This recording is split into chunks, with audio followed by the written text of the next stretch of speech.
لیتے ہیں اصولی میراث کو یا آسان علمی میراث کو، اس کو ہم پڑھ وہ لیتے ہیں، ٹھیک ہے۔ تو علمی میراث میں ہم نے شوہر کی حالتیں بھی پڑھی تھی، بیویوں کی حالت بھی پڑھ لی تھی، اور اس طرح خیافی بہن بھائیوں کی، اور اس میں نے تفصیل سے بتایا بھی تھا کہ یہ ان کی حالتوں کا مطلب کیا ہوتا ہے، میراث میں ان کو کتنا حصہ ملتا ہے، وہ تو ہو گئی تھی۔ اب بیٹیوں کی 3 حالتیں ہیں۔ بیٹیوں کی جب 3 حالتیں بیان ہوتی ہے تو اس کا مطلب یہ ہوتا ہے کہ بیٹی کو میراث میں کتنا حصہ ملے گا۔ فار ایگزامپل اگر بیٹیوں کی حالت بیان ہو رہی ہے تو اس کا مطلب یہ ہوگا کہ مطلب باپ ابھی فوت ہو چکا ہے، تو بیٹیوں کو میراث میں کتنا حصہ ملے گا، اب وہ آپ کو بتا رہے۔ تو اس کی 3 حالتیں ہیں۔ دیکھو یہ قاعدہ قانون ہے نا، یہ آپ ذہن میں اور دماغ میں بیٹھا لے کہ چاہے بیٹی ہو چاہے بہن ہو، اگر وہ ایک ہو تو اس کو آدھا ملے گا، لیکن اس کی صورتیں پھر الگ الگ ہے، اور اگر 2 یا 2 سے زیادہ ہو تو اس کو ثلثان ملے گا، یعنی 2/3 جس کو ہم 2/3 کہتے ہیں وہ ملے گا، ٹھیک ہے۔ اب ہم اس کو پڑھ لیتے ہیں کہ بیٹیوں کی 3 حالتیں وہ کون کون سی ہے، ٹھیک ہے۔ اچھا، اگر بیٹی ایک ہو اور میت کا بیٹا موجود نہ ہو تو بیٹے کو نصف ملے گا، یعنی آدھا ملے گا۔ دیکھو اگر بندہ فوت ہو جائے، مثال باپ فوت ہوا اور اس کی صرف ایک بیٹی ہے، اس کا بیٹا وغیرہ نہیں ہے، تو باپ کی میراث میں مال میں پھر بیٹی کو آدھا حصہ ملے گا، لیکن شرط یہ ہے کہ بیٹی ایک ہو، 2 نہ ہو، ٹھیک ہے، اور اس میت کا کوئی بیٹا بھی وہ نہ ہو۔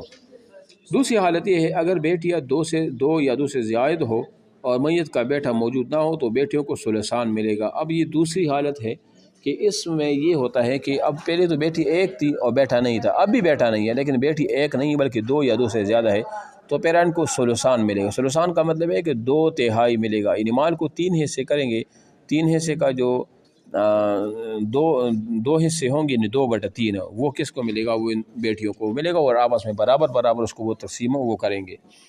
یہ دوسری حالت ہے۔ جو تیسری حالت ہے وہ یہ ہے کہ اگر بیٹیوں کے ساتھ میت کا کوئی بیٹا بھی ہو تو وہ بیٹا ان کو اسبہ بنا دے گا، پھر دونوں مل کر یا تو پورا ترکہ لیں گے یا دیگر اسباب فرائض کو دینے کے بعد ماں بقیہ آپس میں اس طرح تقسیم کر لیں گے کہ ایک بیٹے کو 2 بیٹوں کے حصے کے برابر ملے گا۔ اسی کو للذکر مثل حظ الانثیین کہتے ہیں، یعنی مذکر اور مؤنث کے حصے، یعنی مذکر 2 مؤنث کے حصے کے برابر۔ کیا مطلب ہے اس کا؟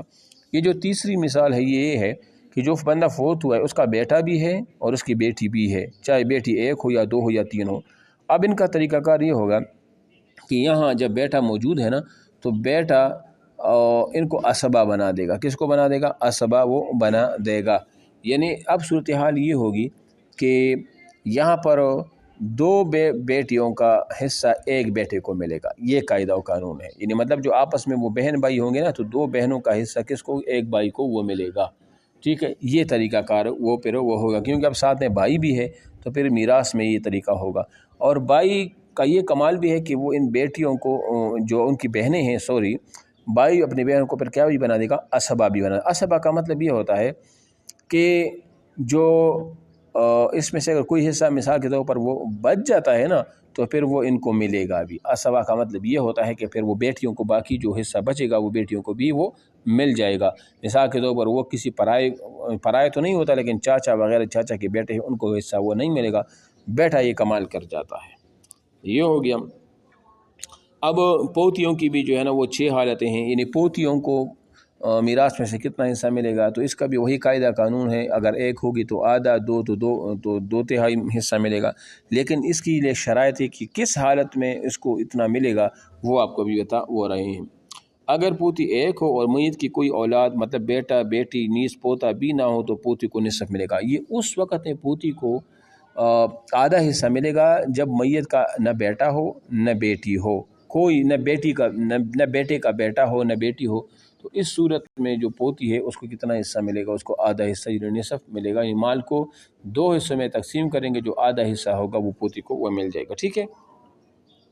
نمبر 2 کیا؟ اگر پوتیاں 1 سے زائد ہو اور میت کی کوئی اولاد بیٹا بیٹی نیز پوتا بھی نہ ہو تو پوتیوں کو ثلثان ملے گا، جس کو وہ آپس میں برابر تقسیم وہ کر لیں گے۔ مطلب یعنی اگر پوتی 2 ہو، اب 1 نہیں ہے بلکہ 2 ہے یا 2 سے زیادہ ہے، لیکن میت کا نہ بیٹا ہے نہ بیٹی ہے، کوئی بھی نہ ہو، تو پھر ان پوتیوں کو 2/3 یعنی ثلثان ملے گا، یعنی 2/3 مال کو 30 حصے کریں گے، جن کا 2/3 ہوگا 2 حصے ہوں گے یعنی 2/3 وہ کن کو ملے گا؟ وہ ان پوتیوں کو وہ مل جائے گا، ٹھیک ہے۔ یہ دوسری حالت ہے۔ تیسری حالت یہ ہے کہ اگر پوتیوں کے ساتھ ایک حقیقی بیٹی بھی ہو، بیٹا پوتا نہ ہو، تو پوتیوں کو سدس ملے گا۔ اب کیا ہے، جو بندہ فوت ہوا ہے نا، جو بندہ وہ فوت ہوا ہے اس کی ایک بیٹی بھی ہے اور 7 پوتیاں بھی ہیں، تو اب چونکہ پہلا حق تو بیٹی کا بنتا ہے، پوتیاں تو بعد میں ہوتی ہے نا، تو اب جو بیٹی چونکہ اب ایک ہے لہذا اس بیٹی کو کیا ملے گا، اس کو آدھا حصہ ملے گا، اور باقی جو ہے کیا نام ہے اس کا، وہ پوتیا، ان کو سدس یعنی 6واں حصہ ملے گا۔ تو مطلب اس کا مطلب کہ مال کو 6 حصے کریں گے، جن کا 1/6 حصہ ہوگا وہ کن کو ملے گا، وہ پوتیوں کو مل جائے گا، اور جو 3/6 جو آدھا ہے وہ اس حقیقی بیٹی کو وہ مل جائے گا۔ سمجھ آ رہی ہے؟ اب اس کے بعد جو چوتھی حالت ہے، اگر پوتیوں کے ساتھ حقیقی بیٹا ایک سے زائد ہو تو پوتے محروم ہو جائیں گے۔ اب ایسا ہے کہ اگر پوتیاں بھی زندہ ہیں اور میت کا بیٹا بھی زندہ ہے تو تو پوتیوں کو کچھ بھی نہیں ملے گا نا، پوتیاں ساری کے سارے محروم ہو جائیں گے، اور جتنا مال ہوگا سارا کا سارا بیٹے کو وہ مل جائے گا۔ یہ چوتھی ہے۔ پانچویں حالت یہ ہے، اگر حقیقی بیٹیوں کی وجہ سے محروم ہونے والی پوتیوں کے ساتھ کوئی پوتا بھی ہو تو وہ ان کو اسباب بالغیر بنا دے گا، اور دوسرے صاحب فرائض کو دینے کے بعد باقی ترکہ ان کو مل جائے گا، اور وہ آپس میں لذکر مثل حظ الانثیین کے تقسیم کر لیں۔ کیا مطلب، پہلے اگر حقیقی بیٹی ایک تھی نا اور پوتیاں بھی تھی تو حقیقی بیٹی کو آدھا ملتا، ان کو چٹا مل جاتا ہے، لیکن اب کیا ہے، اب حقیقی بیٹی ایک نہیں ہے، 2 ہے یا 2 سے زیادہ ہیں، پھر تو پوتیاں محروم ہو جائیں گی، ظاہری بات ہے، جب 2 یا 2 سے زیادہ حقیقی بیٹیاں ہیں تو ثلثان ان کو ملے گا، تو حقیقی بیٹے تو محروم ہوں۔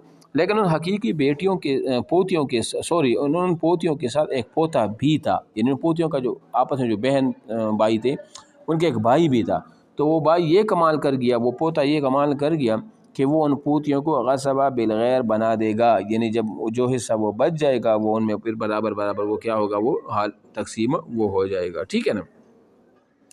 اچھا جی، تو یہ 5ویں حالت ہے۔ اور 6ٹھی حالت یہ ہے، اگر پوتیوں کے ساتھ میت کا کوئی بیٹا ہو تو پوتیاں اور پوتے سب محروم ہو جائیں گے، اسی طرح پوتیوں کے ساتھ اگر کوئی پوتا ہو تو پوتیا اور پھر پوتے سب۔ کیا مطلب، جو بندہ فوت اس کا بیٹا ہے تو اس کے بعد تو پوتیوں کو کچھ بھی نہیں ملے گا، یا مثال کے طور پر پوتیا بھی زندہ ہے اور پڑپوتیا بھی زندہ ہے تو پوتے کی وجہ سے پڑپوتیا جو ہے نا وہ بھی محروم وہ ہو جائیں گے۔ تو یہ پوتیوں کی 6 حالتیں آج ہم نے بیان کر دی، اور اس طرح بیٹیوں کی 3 حالتیں ہم نے بیان کر دی۔ امید ہے کہ آپ لوگوں کو سمجھ آ گیا ہوگا۔ ابھی ہم جاتے ہیں علوم القرآن کی طرف۔